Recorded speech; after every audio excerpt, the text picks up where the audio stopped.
I just wanted to pop on to give a quick update about the bond propositions that I posted about in January.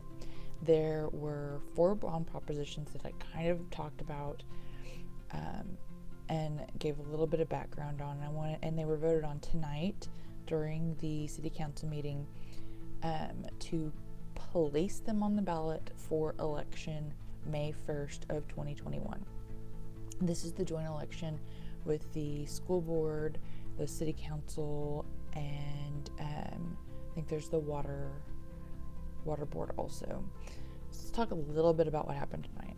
The 4 propositions are: Proposition A, the issuance of $46 million tax bonds by the city of Midlothian for constructing and equipping a new public safety and police headquarters building.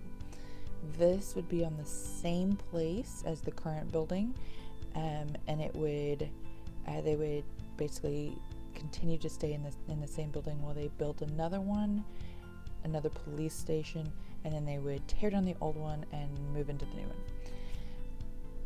Proposition B, the issuance of $25 million tax bonds by the city of Midlothian for constructing and equipping a municipal civic building to contain City Hall and a public library. More on this one later. This one was a hot topic. I felt like we need to discuss more later. Proposition C, the issuance of $19 million in tax bonds by the city of Midlothian for constructing and equipping a public recreation center.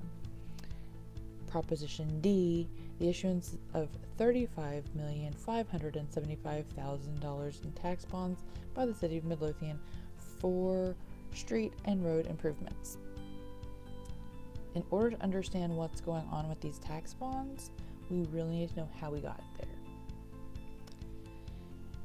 In late 2019, a citizens planning group was formed by city council members appointing 2 people, and each member appointed 2 people, and then the boards sent people as well.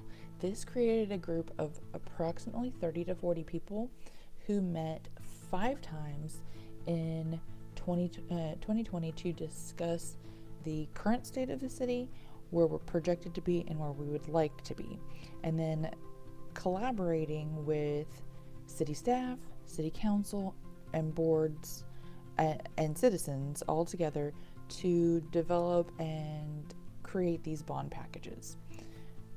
Lots of details were discussed. I was a member of this planning group, and it was hours and hours and weeks of discussions and about money and the budget, etc. After these planning group meetings in December of 2020, in December and in January of 2021, there were 2 additional workshops that were just city council. And what happened was the citizens planning group made their recommendations and then passed them off to city council for them to hone them and fine-tune them. During these 2 meetings, city council really took a glance at everything that was said, and a lot of details were poured over. I was available for all 7 of these meetings, the 5 citizen meetings and the 2 city council workshops. When all that comes together, in January 5th, city council decided how they would structure the bond packages and what would be going into it. Every city council member had a chance to speak on it, had a chance to give their 2 cents. And bond proposals are not cheap. In order to adequately inform your population of voters and everything else, we really have to put some money into that. And for this bond proposition, it's $90,000. Additional on top of that, there's money that has to be paid to the election board to man and run the actual election.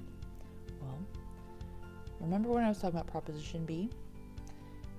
During tonight's meeting, just before it was time to place a vote, my opponent chose that moment to raise an objection. Proposition B, as a reminder, was the issuance of $25 million tax bonds by the City of Midlothian for constructing and equipping a municipal civic building to contain City Hall and a public library. Had my opponent been in attendance at the 5 citizen planning group meetings, he would have understood that the reason why we're putting those together is for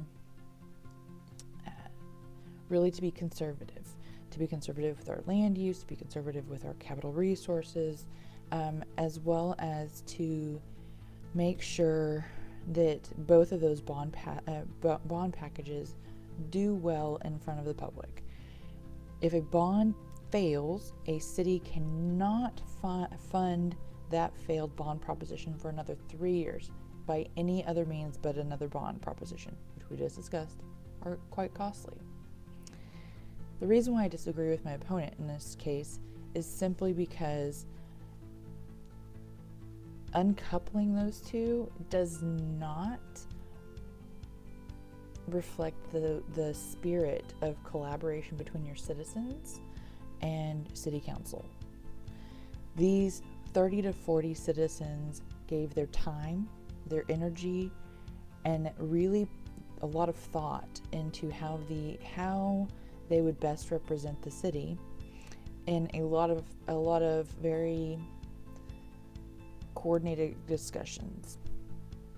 And if all of that's thrown out of the window, then that sends a message that there's no value there. So why would a citizen participate? In addition to that, like I said, if a bond proposition fails, a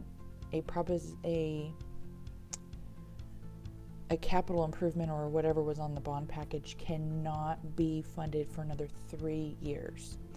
So let's say we have city council, or we have a city hall, and we have a library.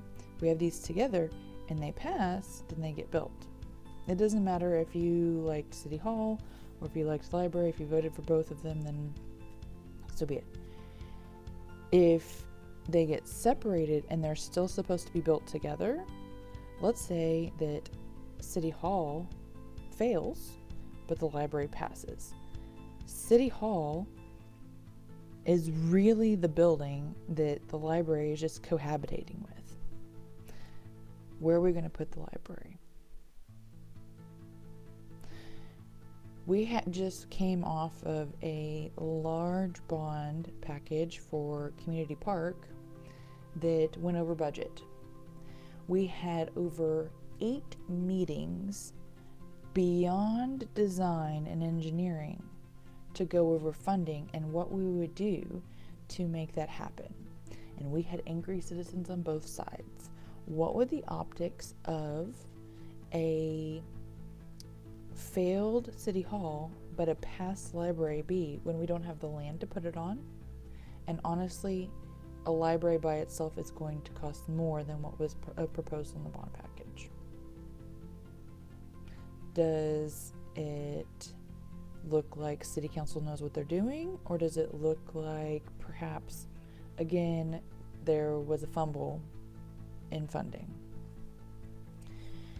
These two issues make it imperative that again we keep them together.